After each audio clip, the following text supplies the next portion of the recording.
beloved Boss Mike Cervera.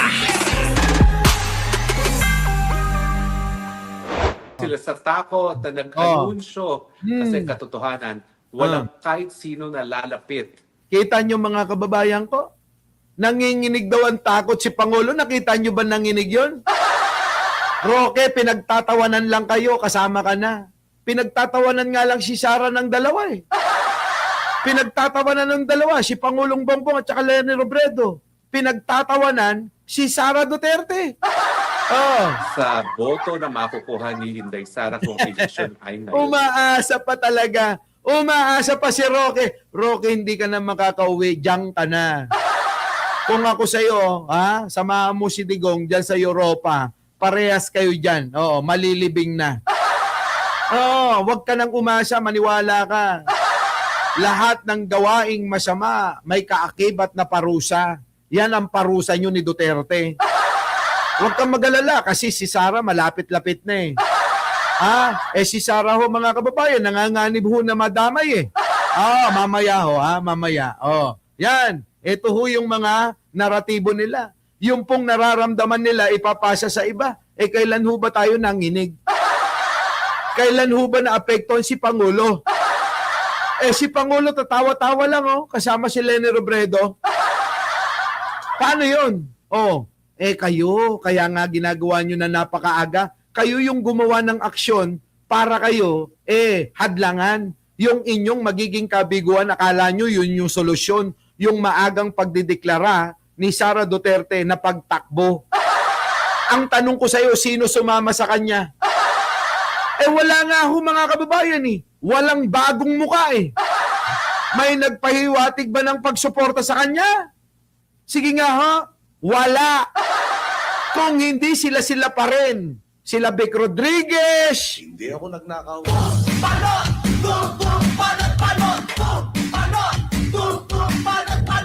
Si Panelo. Eto, si Roque. Meron pa ba? Paki-explain nga ho, baka naman hindi lang natin napanood, baka naman may bagong muka. Yung bang mga kababayan yung bang kaalyado ni Pangulo lumipat bigla? Meron po ba mga kababayan? Paki-comment naman. Pagkakataon nyo na DDS, na i-comment, baka naman merong mga sumamang bagong muka. Kay Sara Duterte nung nagdeklara na tumakbong bilang presidente. Sige nga ho. Kita nyo, wala ho mga kababayan. Wala. Walang sumama. Nakakahiya.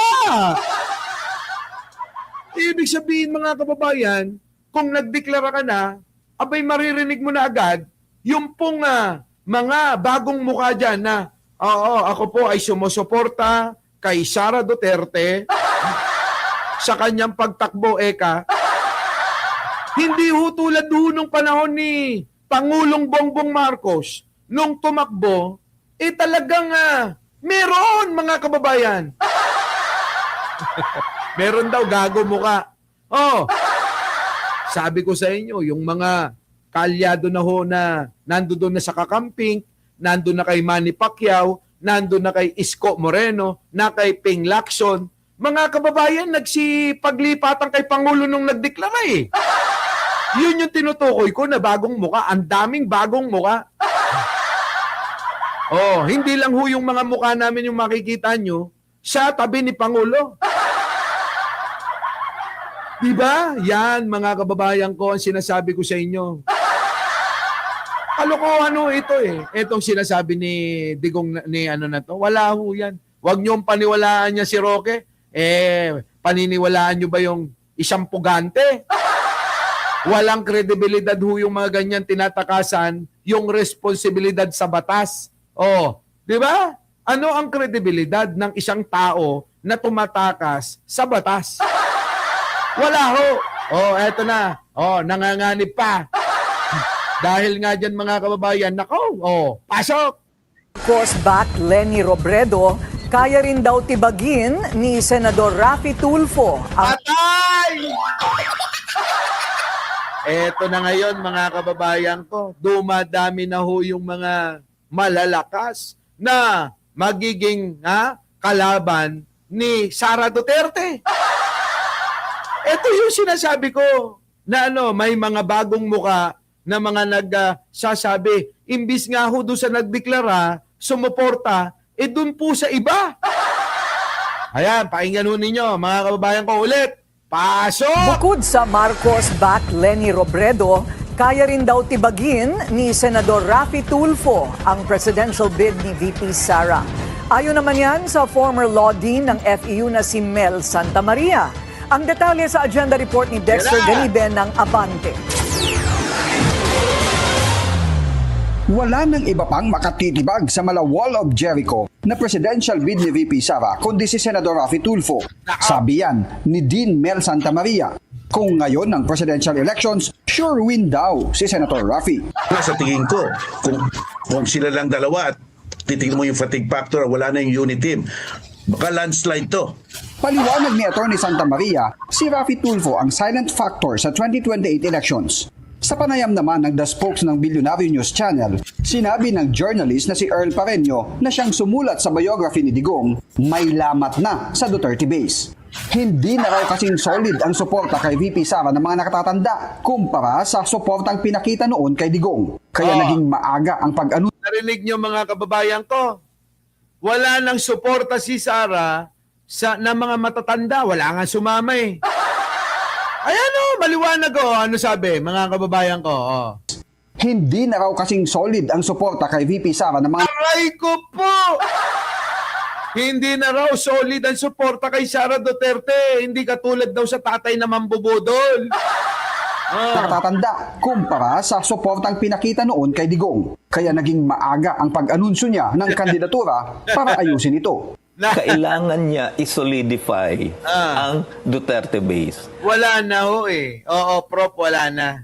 Wala nang ganung solid. Parang ordinaryo na lang siya. Pwede na nga nating itapat kay Magtira. Kilala nyo si Magtira? Yung po laging tumatakbong senador. Yun na lang ho yung katapat ni Sara, si Magtira.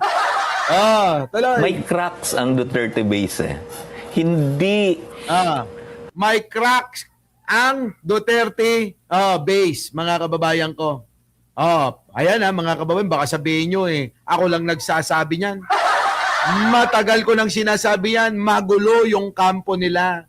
Sabi ko nga sa inyo, yung mga vlogger nila, hindi magkasundo-sundo. Yung iba dyan, mga kababayan, gusto nang lumipat. Ganon eh. ang matatandang supporters ni Digong nagsabi, paulit-ulit na sinasabi na hanggang sa matanda lang yung suporta natin. Kita nyo, hanggang sa matanda lang daw yung suporta ng mga OG na mga taga-suporta nila. Gaano kasakit yung kay Sara, mga kababayan ko? Sabi ba naman ng mga OG na taga-suporta nila? Hanggang kay Digong lang yung aming suporta. Abay, ayaw namin dyan kay Sara. Di po ba inauna-una ho yan na binanggit din ni Montolpo na siya sumuporta daw kay Digong pero sa mga anak dahil daw puro mga swail. Mga walang kwentang anak daw, sabi ni Montolpo, yung pong mga anak ni Duterte. Wala, mga kababayan, wala. Tuloy. Okay. Hindi magta-transcend sa mga bata. Wala. Hindi nila respected actually. Putik nen. Oy! Yung mga taga-suporta ni Digong, hindi daw karespeto si Sara. Hindi daw nila nire-respeto yung mga anak niya. Laka. Pasabog to pasabog. In fact, ang iba dyan ay may strong resentment against sa mga bata. Dahil sinisira nila ang perception nilang legacy ng matanda. Ay, aray ko!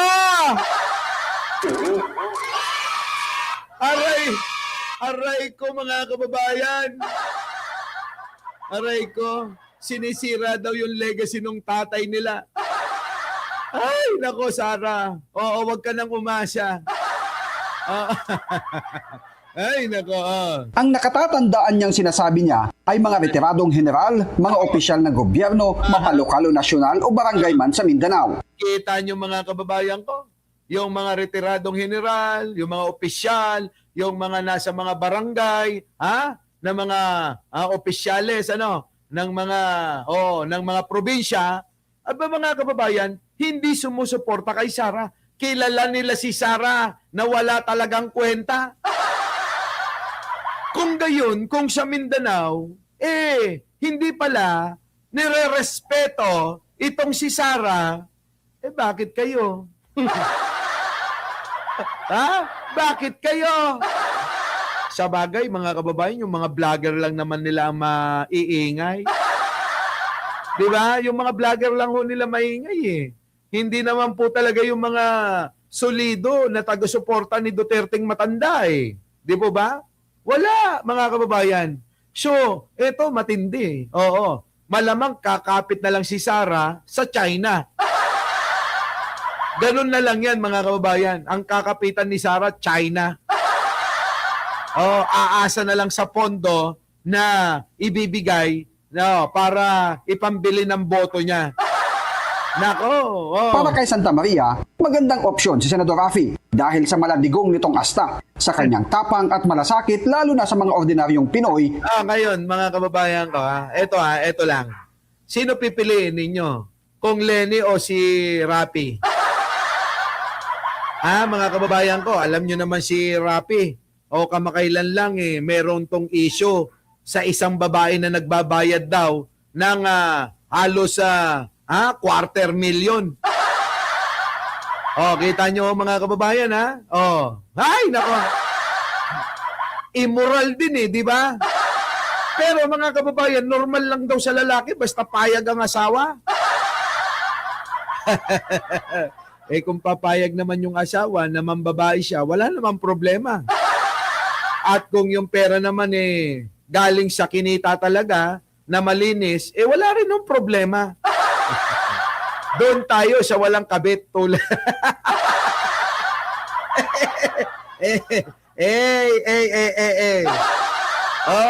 Di ba? Sabi dito Lenny Marcos na lang daw tingin ko naman, sabi naman ni Raffy Tulfo, hindi naman daw tatakbo. Pero mga kababayan, kung pantatapat lang, tama naman yung sinasabi ni Professor, na pwedeng pantapat si Raffy Tulfo, kung silang dalawa lang ni Sara, sigurado hindi mananalo si Sara. Mas pipiliin natin ang isang Raffy Tulfo kaysa isang luka-luka na katulad ni Sara. Tama ho ba mga kababayan? Kung yun lang ang pagpipilian. No choice mga kababayan, di ba? Siyempre, doon ka na lang kay Raffy. At least walang issue ng pagnanakaw. Yun nga lang mga kababayan kita nyo naman siguro dahil sa dami na nila ng pera, ang dami nilang pera na mga wala na silang paglagyan. Yung anak, mga kababayan na congressman dyan sa Quezon City, nando doon sa Las Vegas, doon tumatagay ng milyon-milyong halaga ang ginagastos. Makikipag-inuman, milyon-milyon ang gastos doon. Yung matabang anak niya alam nyo na yun. Ngayon, kayo, mga kababayan ko, tatanungin ko kayo, ulitin ko lang. Sino po ang pipiliin nyo? Isa po bang Raffy Tulfo o isang Sara Duterte? Di ba? Sabi nga ni Winnie Halustito, babaero versus luka-luka. Basta payag naman ng asawa, wala nang problema yun. Malay naman natin, baka naman na hindi na naibibigay yung kaligayahan niya.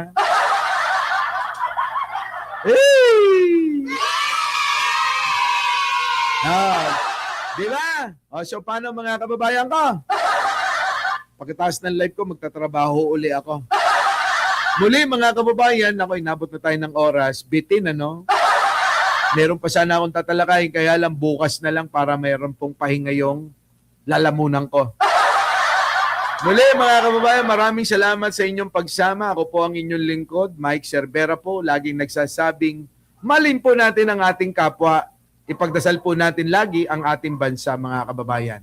At wag sana po tayong kumampi sa isang tao na walang silbi. Maraming salamat po. Our beloved Boss Mike! Boss Mike!